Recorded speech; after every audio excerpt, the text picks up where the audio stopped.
Hi, I'm Bill Kuszmaul.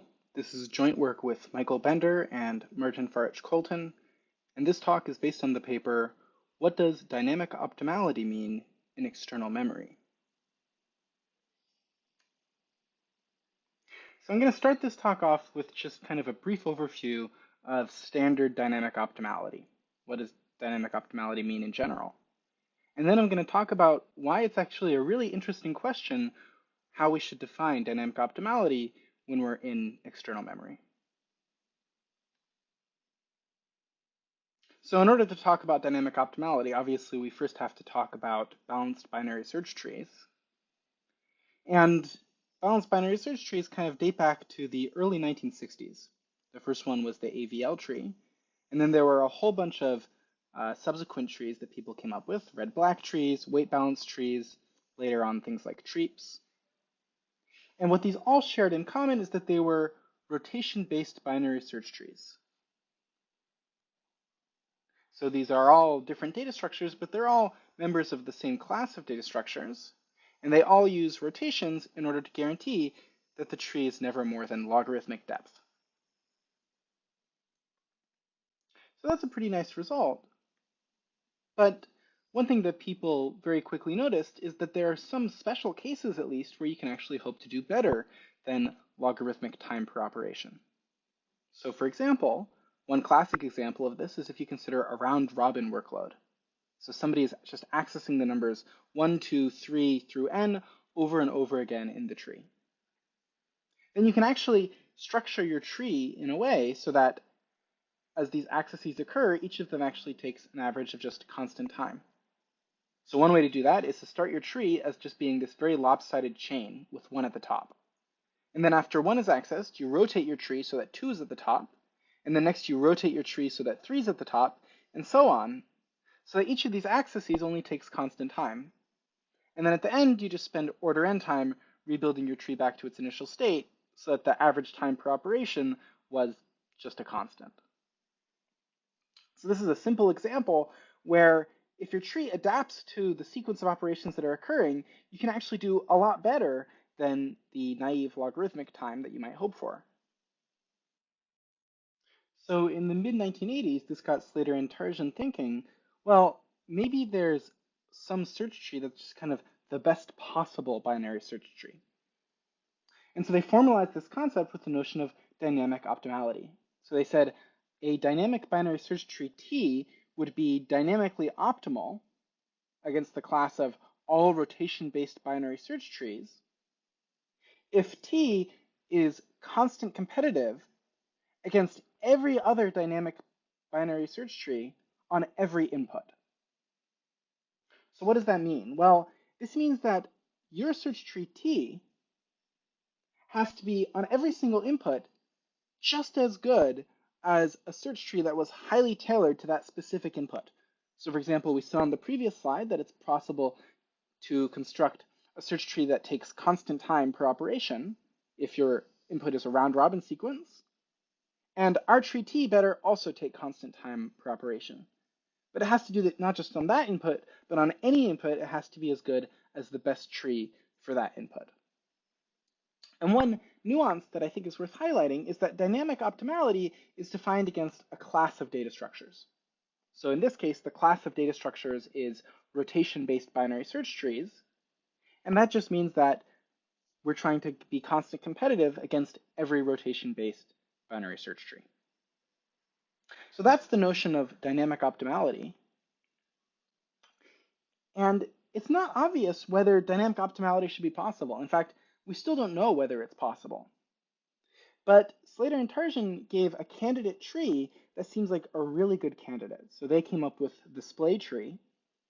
And indeed, one of the most famous open conjectures in the field of data structures is, can you prove that the splay tree is dynamically optimal? So that's still an open question. It is known that the splay tree does really well on lots of natural input sequences.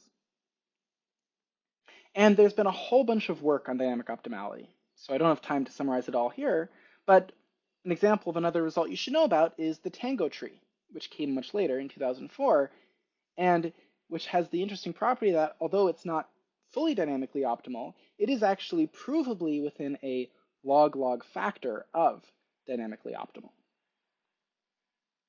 So that's classic dynamic optimality in internal memory binary search trees. And what I want to pivot to next is asking the question, okay, what would dynamic optimality mean if instead of talking about internal memory, we talked about external memory? And what we're going to see is that this seemingly innocent question actually has a lot of bite to it. There's a lot of interesting stuff going on here. So to start off with, let's just review the external memory model. What this model is trying to capture is a setting in which your data doesn't fit in internal memory. Instead, you have to store the vast majority of your data on some larger external memory, such as, for example, a disk drive or maybe in the cloud. And so the way this works is you have some internal memory of some size m. For this talk, we're basically just going to think of m as being negligibly small. And then you have some large external memory of unbounded size where almost all of your data is stored at any given moment. And you can access this external memory by moving blocks of size b, so this is the main parameter you should care about, b, to and from external memory. So that means you can take any b consecutive elements in internal memory and write them to external memory, or you can take any b consecutive elements in external memory and read them into internal memory. And the way the external memory model works is that that is the thing that actually costs something.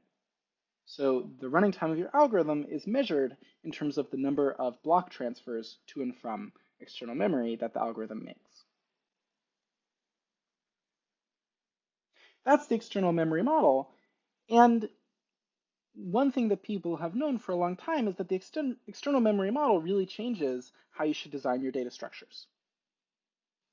So a classic example of this is the B tree, which is kind of the classical analog to a binary search tree except for external memory. And the thing that's special about a B tree is that each node has a large fanout. So instead of fanout 2, you have fanout order B.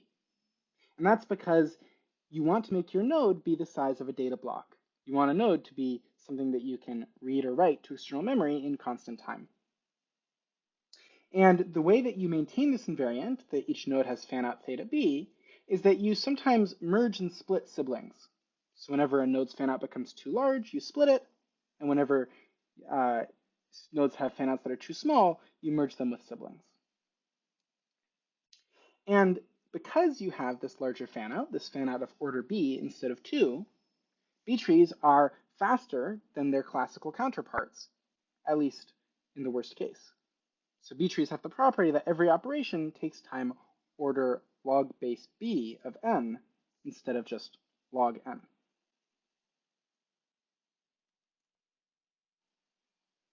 So, of course, it's tempting to just start talking about dynamic optimality, except in terms of B trees.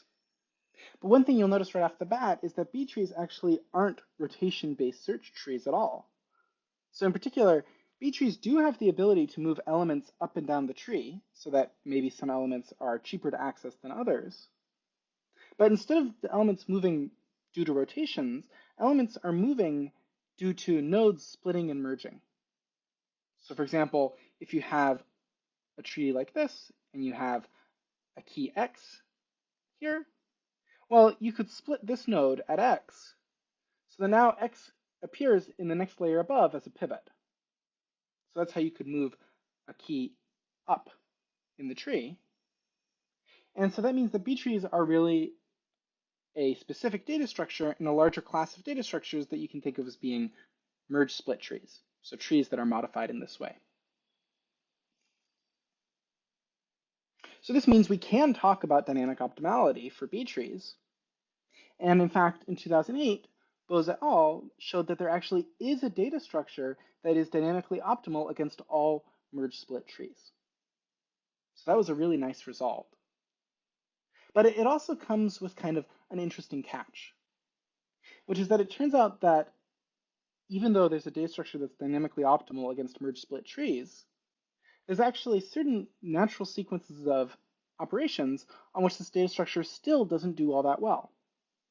And that's just because actually no merge split tree does well on that sequence of operations. So a simple example of this is actually the round robin workload that we saw earlier in this talk already. And it turns out for that workload, merge split trees necessarily have to take log base B of n time per operation, even though rotation-based binary search trees can do it in constant time per operation. So this is kind of interesting because yes, we managed to define dynamic optimality in external memory, but there's a feeling that maybe this isn't the right definition of dynamic optimality because somehow we ended up with a data structure that was dynamically optimal, but still not that good. And so the question is, maybe merge split trees aren't the right class of data structures to consider when we're talking about dynamic optimality.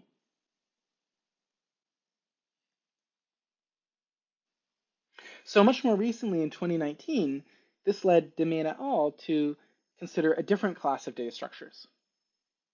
So they showed that there's a way you can define kind of something analogous to a rotation, except for B trees. And this allowed for them to define a class of data structures, which we'll call rotation-based B trees. And then they were able to construct a data structure that's within a log n factor of being dynamically optimal against all rotation-based B trees. This is a really nice result because now it puts internal memory and external memory in the same arena as each other. Now we're talking about rotation-based search trees in both settings. Okay, so is this the end of the story?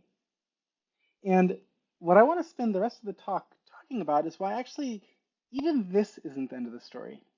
So even rotation-based B trees aren't necessarily the right tree to be looking at when you're talking about dynamic optimality. And the reason for that is because B trees themselves actually aren't always the right way to do a search tree in external memory. And that's because of an interesting phenomenon that occurs in external memory, but that doesn't occur in internal memory. In particular, it turns out that in external memory, there's an interesting asymmetry between query operations, so these are operations that are looking something up within your tree, and insert, deletion, or update operations. So these are the operations that are modifying your search tree. So B trees have optimal query time, log base B of n. But it turns out it's actually possible to make insertions, deletions, and updates much faster than that.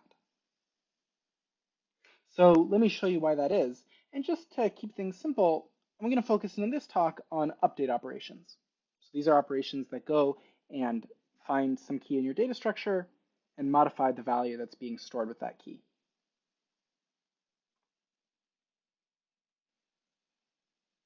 And the way that you can make updates faster than queries is to use a technique known as buffer propagation, due to Brodel and Fagerberg in 2003. And the way this works is that you make it so your tree actually has some fanout f that's actually smaller than b. So now your nodes each have fanout f instead of b, and each edge coming out of a node has a buffer associated with it, a buffer that can store up to b over f items. And the reason we choose b over f is because, well, there's f buffers, so this means that within each node, we're using a total of b space for our buffers.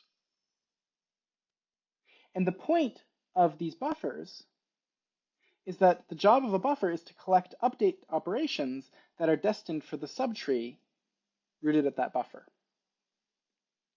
So you collect update operations in your buffer. So this is an example. We just got another update operation. And then whenever your buffer fills up, when it's about to overflow, that's when you finally propagate those updates down the tree. And this means that updates always travel in batches. So an updates travel in batches of size b over f altogether. And these updates now get placed into the buffers in the node below. That's the idea behind buffer propagation. And the result is that your queries now actually take time log base f of n, because f is your fan out. So this could actually be larger than what we had with B trees. but your updates get a huge boost. So whenever we do work on updates, we manage to do work on B over F updates at once. And this has the effect of decreasing the amortized time per update by a factor of B over F. So you get a huge reduction in time per update. So one kind of neat example of this to think about is what happens if, for example, F is square root B.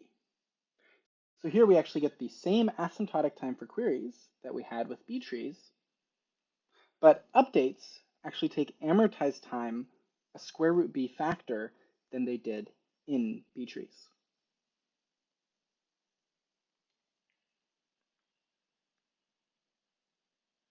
So this buffered propagation technique, what it means is that when we're talking about external memory search trees, there are really two different parameter regimes that we need to consider.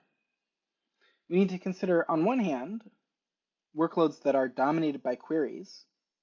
And for these workloads, B trees are the right thing to use, which means that the dynamic optimality results that we've seen for rotation-based B trees and for merge-split-based B trees are kind of the natural candidates. These are the results that we should be interested in. But then the flip side is we also need to consider update-heavy workloads. So these are workloads where a large amount of the cost that we're incurring is actually from update operations. Or you could also have insertion and deletion operations. And here you want to use not standard B trees, but buffer-propagated trees.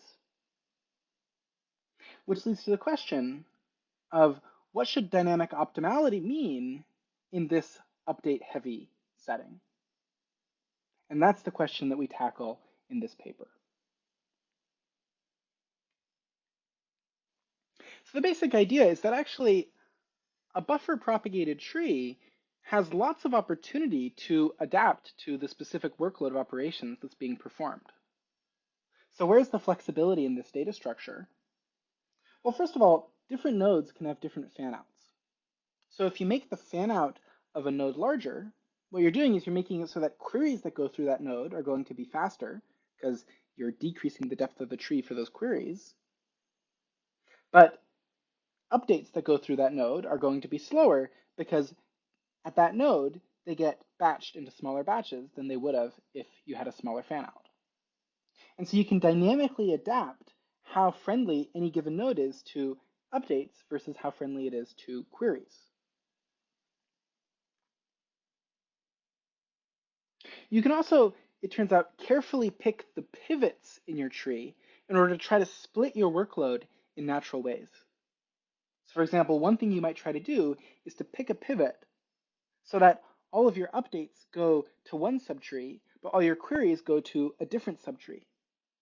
And that means that you could then optimize those two subtrees differently so that one is optimized for queries, but one is optimized for updates.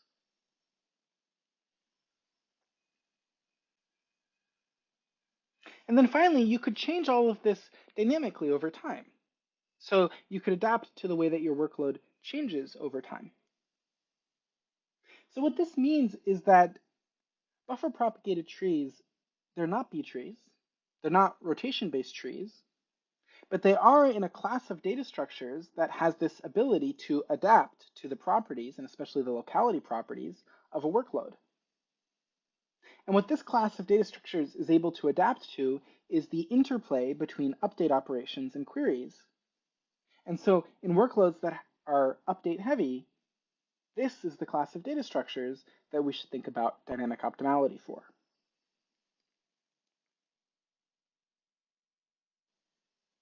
And so finally, we have an answer to our original question. How should we think about dynamic optimality in external memory? Well, the answer, of course, is that it depends on the setting. And in the update-heavy setting, the question that we should be interested in is, does there exist a data structure that is dynamically optimal against all buffer-propagated trees? And of course, one of the things we do in the paper is we formally define this class of data structures so that this is a question that's now well-defined.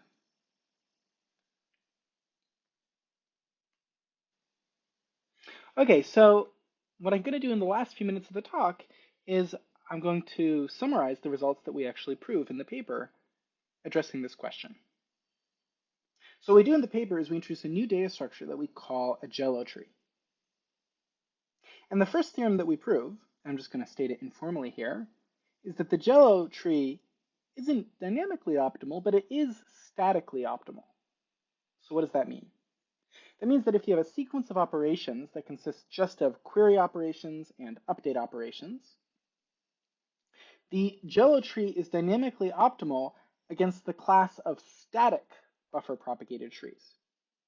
So it's constant competitive with buffer-propagated trees whose shape is fixed. These are trees that don't get to change their structure over time. That's static optimality. So even this, it turns out, is a non-trivial result.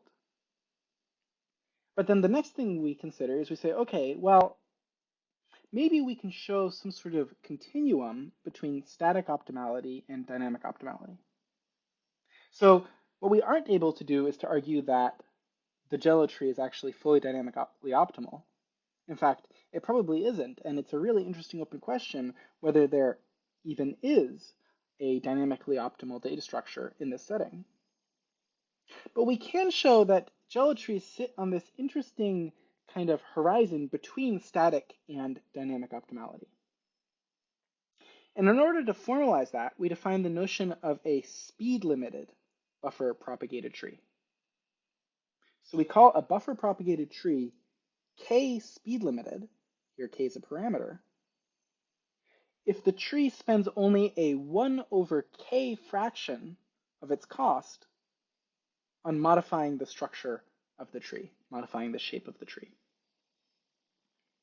So a k-limited tree isn't quite static. It actually can change its structure quite a lot over time, but it's also not quite fully dynamic because we're saying that it can only use a small fraction, a 1 over k fraction of its work, of its cost, of its moving things to and from disk.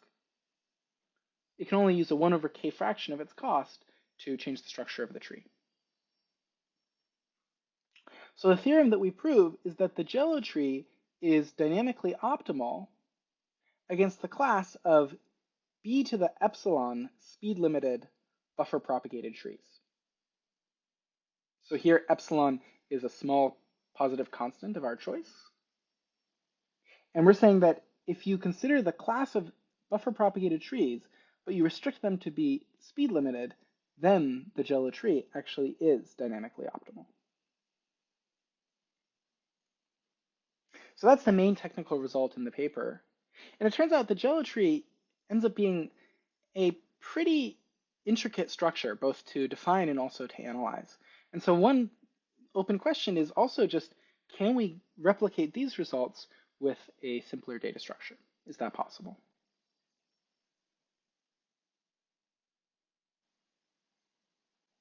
Okay, so the last thing I want to talk about in this talk is I want to talk about this notion of speed limitation a little bit more, because I think it's an interesting way to look at dynamic optimality. So this idea of speed limitation is saying, okay, well, we want to argue that a data structure maybe isn't fully dynamically optimal, but it's somewhere between statically and dynamically optimal. And so there's two ways you can think of it. One is you can think of it as a form of resource augmentation. So the way to think about that is we're performing a competitive analysis against an adversary, which I'll call opt. And whenever you're performing a competitive analysis, you can talk about this idea of augmenting a resource so that you get more of it than opt gets. So here, what we're saying is you have more ability to modify the tree than opt does. So we modify, the task of modifying the tree costs k times as much for opt as it does for you. That's how you can think about speed limitation as a form of resource augmentation. Another way to think about speed limitation is as a restriction on the inputs, on the sequence of operations being performed. So in particular, suppose we want to consider inputs who have the property that the optimal tree for that input changes slowly over time. So this is essentially an input where the properties of the input are evolving slowly over time. Well, those would be precisely the inputs for which a speed-limited tree is optimal. So one way to think about speed limitation is that you're proving full dynamic optimality against the subclass of inputs for whom the optimal tree for that input evolves slowly over time. So that's a little bit about speed limitation. And now, having had a chance to present the main results and also describe speed limitation in a little bit more detail, I want to conclude the talk with two open questions. So the first question is just how much further can you push this concept of dynamic optimality against buffered propagation trees? And in particular, is there some data structure that even conjecturally is fully dynamically optimal against all buffered propagation trees? Something analogous to the splay tree. That would be a really cool result. And then the second question is, what would happen if we applied this notion of speed limitation to binary search trees in internal memory? So this would also give a continuum between static optimality and dynamic optimality in internal memory. And what can we say about dynamic optimality in that setting? So those are two questions that I'd be really interested to see progress on. And that concludes the talk. Thank you very much.